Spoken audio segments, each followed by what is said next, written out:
Hello everyone, welcome to online agriculture E platform.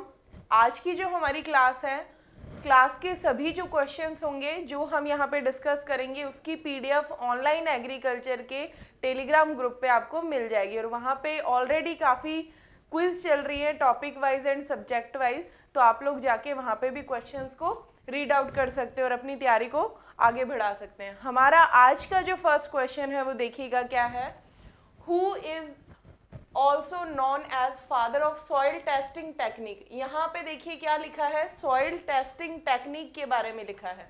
Soil testing technique, मृदा परीक्षण तकनीक के जनक के रूप में किसे जाना जाता है? जे लिबिंग को, सेकंड जो है एम.एल. ट्रॉक को, थर्ड है Jethro Tull and fourth will be V V. Dokuchaev. तो देखिए सबसे पहले यहाँ पे लिखा हुआ है सॉइल टेस्टिंग टेक्निक के बारे में, सॉइल टेस्टिंग टेक्निक, ठीक है। ये जो दिया था इसके फादर जो है वो है एम.एल. ट्रॉग। हमारा जो आंसर है वो कौन सा है? बी सही है। देखो लिबिंग जो है फादर ऑफ, इन्होंने नाइट्रोजन की खोज भी और फादर ऑफ फर्टिलाइजर इंडस्ट्री इन्हें बोला जाता है, ठीक है। जेथ्रो टूल को जानते ही आप, father of weed science and father of zero tillage, father of weed science and father of zero tillage. और वीड साइंस के लिए इन्होंने एक बुक भी लिखी थी, उस बुक का नाम है हॉर्स होइंग हस्बेंड्री, है ना। वी.वी. डॉक्यूचेव जो है ये father of soil science, father of soil science. और सॉइल साइंस की आपको दो कैटेगरी है, पेडोलॉजी और इथैवोलॉजी। पेडोलॉजी के फादर भी वी.वी. डॉक्यूचेव को ही बोला जाता है, ठीक है। तो हमारा ये जो फर्स्ट क्वेश्चन है वो है, उसका आंसर है एम.एल. ट्रॉग। आंसर क्या है? B, M L. ट्रॉग, ठीक है। चलिए सेकंड क्वेश्चन है, what is the seed rate of jute. Jute की बीज दर बताएं। 15 से 20 किलोग्राम पर हेक्टर, 6 से 8 किलोग्राम पर हेक्टर, 4 से 5 किलोग्राम पर हेक्टर या 80 से 100 किलोग्राम पर हेक्टर। देखिए जूट की बात हुई है, जूट की जो सीड रेट है वो क्या है? 15 से 20 किलोग्राम। देखो मेजरली 15 से 20 किलोग्राम काफी है, पर हम यहाँ कैश क्रॉप में ग्वार की जो बीज दर है, ग्वार की वो कितनी है? 15 से 20 केजी।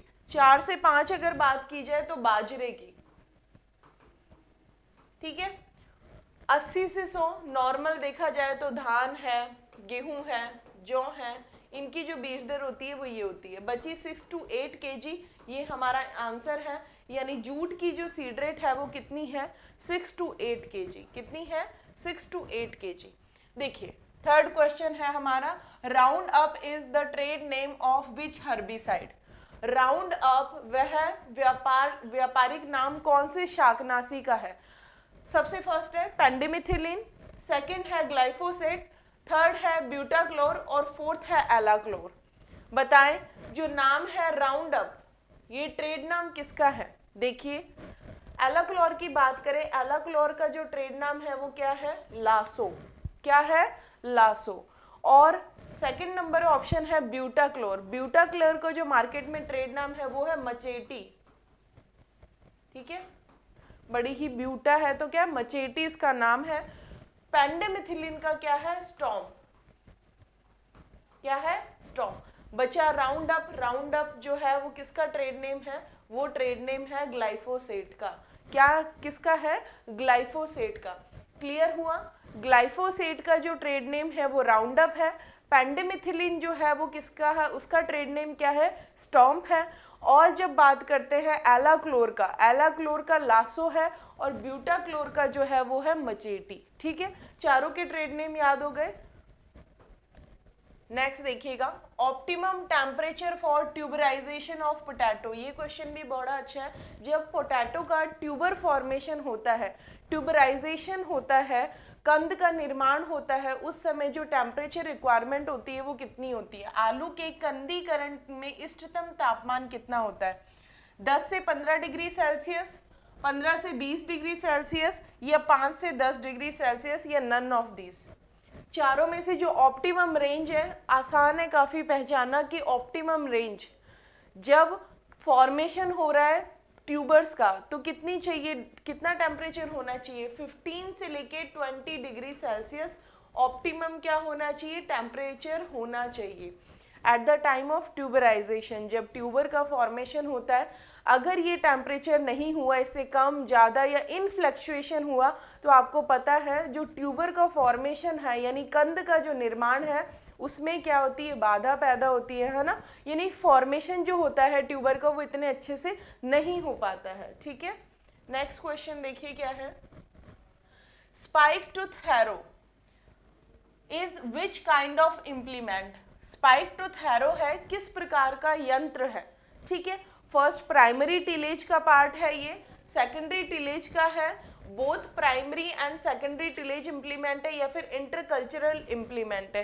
देखो स्पाइक टूथ इंटरकल्चरल, खुरपी फावड़ा ये तो इंटरकल्चरल हो गए, spike tooth harrow first option यानी जो कल्चरल इम्प्लीमेंट है वो तो नहीं है, तो ये तो हम इजीली क्रॉस कर देंगे। देखो प्राइमरी टिलेज इम्प्लीमेंट्स कौन से होते हैं, जो सॉइल को बहुत ही ज़्यादा डिस्टर्ब करते हो, है ना, हाईली डिस्टर्ब करते हो, हाईली मैनिपुलेट करते हो सॉइल को, यानी सॉइल को फर्दर, जैसे कि प्लॉ, जैसे हल होता है, प्लॉ में भी डिस्क प्लॉग भी इसमें आएगा और आपका मोल्ड बोर्ड प्लॉ भी इसमें इसी में आएगा, है ना, चीजल प्लॉ भी इसी में आएगा। प्राइमरी के एग्जाम्पल हैं ये सब सॉइलर, सब सॉइलर तो यानी सब सरफेस जो होती है काफ़ी ज़्यादा डेप्थ तक जाके सॉइल को क्या करता है, ओपन कर देता है ना, तो ये तो बहुत ज़्यादा डिस्टर्ब करने वाले हैं। बट स्पाइक टूथ हैरो की बात करें तो ये ज़्यादा डिस्टर्बेंस नहीं है, सिर्फ क्या करता है स्पाइक टूथ हैरो, सिर्फ उनमें तो ये जो टाइप है ये किसका है, सेकेंडरी, और सेकेंडरी में और कौन कौन से आते हैं, हैरो हुआ, कल्टीवेटर हुआ और अपना लेवलर हुआ, जो बंड बनाते हैं वो हुआ, तो ये सारे जो हैं ये किसके हैं, ये सेकेंडरी के, और स्पाइक टूथ हैरो है वो भी एग्जाम्पल किसका है, सेकेंडरी टिलेज का है। तो हमारा आंसर क्या हुआ, सेकेंडरी टिलेज इम्प्लीमेंट है ये, कौन सा, स्पाइक टूथ हैरो। ठीक है, और ये भी समझ जाना भी हैरो लगा हुआ है तो हैरो खुद भी किस में आता है, सेकेंडरी में आता है, तो स्पाइक टूथ हैरो भी किस में आएगा, सेकेंडरी टिलेज का ही पार्ट है। क्लियर है इतनी बात। और जो रोटावेटर है वो बोथ सेकेंडरी और प्राइमरी दोनों में होता है। ठीक है, देखिए ये बहुत अच्छा है, national academy of agricultural research and management that is NAARM is located at, कृषि राष्ट्रीय कृषि अनुसंधान प्रबंधन अकादमी जो है वो कहाँ पे सिचुएटेड है। ठीक है, national academy of agriculture research and management situated है मुंबई में, दिल्ली में, हैदराबाद में या फिर चेन्नई में। तो देखिए चेन्नई की बात करते हैं, चेन्नई में जो है वो क्या है, CIBA, central institute for brackish water aquaculture, कौन सा, ब्रैकिश वाटर एक्वाकल्चर जो है वो सिचुएटेड है कहाँ पे, चेन्नई में। दिल्ली की बात करें तो दिल्ली में आप लोगों को पता है बड़े ही फेमस इंस्टीट्यूट है IARI, ICAR, ठीक है, और NBPGR, ICMR, Indian counselling of medical research, तो ये जो है ये न्यू दिल्ली में सिचुएटेड है। ठीक है, अब देखो हम मुंबई की बात करते हैं, मुंबई के लिए है CIRCT, central institute of research cotton technology, कौन सी, cotton technology, only cotton research institute तो नागपुर महाराष्ट्र में है, बट आगे अगर टेक्नोलॉजी लग गया तो ये आप लोगों को पता है ये कहाँ है, मुंबई में है। नाम की बात करते हैं तो बच्चा नाम जो है वो कहाँ पे है, हैदराबाद में है, कहाँ है, हैदराबाद में, तो हमारा आंसर क्या हो गया, हैदराबाद में। क्रीडा है, इक्रीसैट है, IIMR है, IIOR है, MR यानी Indian institute for millet research, Indian institute of oil seed research, है ना, इसके अलावा ICRISAT, international crop research institute for semi arid and tropics का। ठीक है, ये सारे जो है वो कहाँ पे है, क्रीडा है, ये सारे कहाँ पे हैं, ये हैदराबाद में है। ठीक है, और नाम जो है वो भी कहाँ है, हैदराबाद में है। क्लियर हो गया आपको ये। ठीक है, ये हमारा क्वेश्चन इसका जो होगा वो क्या होगा, सी। और ये एस्टेब्लाइज हुआ था 1976 में, ठीक है, तो ये इंस्टीट्यूट से रिलेटेड है। नेक्स्ट क्वेश्चन देखिएगा, first national research center was established in, यानी क्या पूछा है, फर्स्ट एनआरसी पूछा है, नेशनल रिसर्च सेंटर, पहला राष्ट्रीय अनुसंधान केंद्र किसके लिए स्थापित किया गया था। देखिए फर्स्ट जो research institute NRC national research centre जो है वो किसके लिए था, शुगर केन के लिए था, कॉटन के लिए था, ग्राउंडनट के लिए था या मिलेट के लिए था। तो देखिए फर्स्ट जो एनआरसी था वो ओपन किया गया था, वो ग्राउंडनट के लिए किया गया था। और ये कहाँ पे है भाई, हाँ, जूनागढ़ गुजरात। तो डायरेक्टरेट ऑफ, है ना, हो गया है, directorate of groundnut national research centre first time जो जिसके लिए ओपन किया गया था वो थी ग्राउंडनट, मूंगफली के लिए, ठीक है, मूंगफली, ग्राउंडनट बोल दो, अर्थनट बोल दो, मंकी नट बोल दो, है ना, ग्राउंडनट बोल दो, कुछ भी बोल दो। नेक्स्ट क्वेश्चन देखिएगा हमारा क्या है, which country produce first hybrid rice, कौन सा ऐसा देश है जिसने सर्वप्रथम हाइब्रिड राइस को प्रोड्यूस किया था, हाइब्रिड राइस को, है ना, संकर धान को, किस देश ने सबसे पहले हाइब्रिड चावल का उत्पादन किया था, यूएसए, इंडिया, चाइना या ऑस्ट्रेलिया। देखो बहुत अच्छा क्वेश्चन है। सबसे पहले हम लिंक करते हैं तो इसी प्रकार करते हैं जैसे बात की जाए हाइब्रिड राइस की, तो सबसे पहले क्वेश्चन ही ये बनता है कि फादर ऑफ हाइब्रिड राइस कौन है, फादर ऑफ हाइब्रिड राइस जो है वो कौन है, तो फादर ऑफ हाइब्रिड राइस है yuan long ping, yuan long ping. अब आप बताएंगे नाम कहाँ कहाँ सा लग रहा है, थोड़ा सा कैसा लग रहा है, चाइनीज नाम लग रहा है, ठीक है। इसका जो फर्स्ट है 1974 की बात आई थी, वहां जब फर्स्ट टाइम जो सबसे पहले जो हाइब्रिड राइस को बनाया था वो कौन सी कंट्री ने बनाया था, चाइना ने बनाया था। और कंट्रीब्यूशन किसने दिया था, हाँ जी, युआन लॉन्ग पिंग ने, जो कि फादर ऑफ क्या है, फादर ऑफ हाइब्रिड राइस। यही देखो तीन फादर यही याद कर लो, फादर ऑफ सुपर राइस जो है वो जीएस खुश है, फादर ऑफ हाइब्रिड राइस बता ही दिया युआन लॉन्ग पिंग है, और फादर ऑफ गोल्डन राइस अगर पूछा जाए तो इंगो पोर्टिकस है, क्या है, इंगो पोर्टिकस। तो तीनों फादर याद हो गए, ठीक है। फर्स्ट हाइब्रिड अगर बात किया जाए तो फर्स्ट हाइब्रिड कौन सी कंट्री ने, चाइना ने डेवलप्ड किया था, प्रोड्यूस किया था, और फादर ऑफ हाइब्रिड राइस जो है वो कौन है, युआन लॉन्ग पिंग, ठीक है। नेक्स्ट देखिए क्वेश्चन, नेक्स्ट क्वेश्चन है हिडन हंगर मीन्स, छुपी हुई भूख बोला जाता है जिसे हिडन हंगर का क्या अर्थ होता है, ठीक है। हिडन यानी कोई भी चीज छुपी हुई है ना, हंगर यानी भूख होती है। Visual deficiency symptoms are suppressed by other element, जो विजुअल डेफिशिएंसी के सिम्टम्स होते हैं वो किसी और एलिमेंट के द्वारा सप्रेस्ड कर लिए जाते हैं, दबा लिए जाते हैं, ठीक है। क्या मतलब होता है ये देखना है। द न्यूट्रेंट,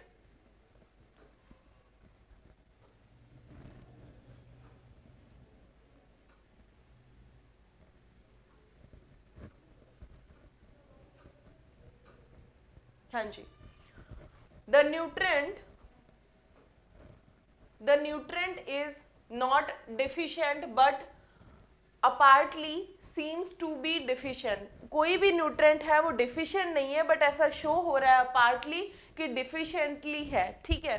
थर्ड ऑप्शन है डिफिशियंसी सिम्टम्स आर सीन, जो भी डिफिशियंसी के सिम्टम्स हैं वो दिखाई देते हैं व्हेन द न्यूट्रिएंट डिफिशिएंट, जब कोई भी पोषक तत्व की कमी होती है। मीन बताना है हमें कि हिडन हंगर का क्या मतलब क्या होता है, ठीक है।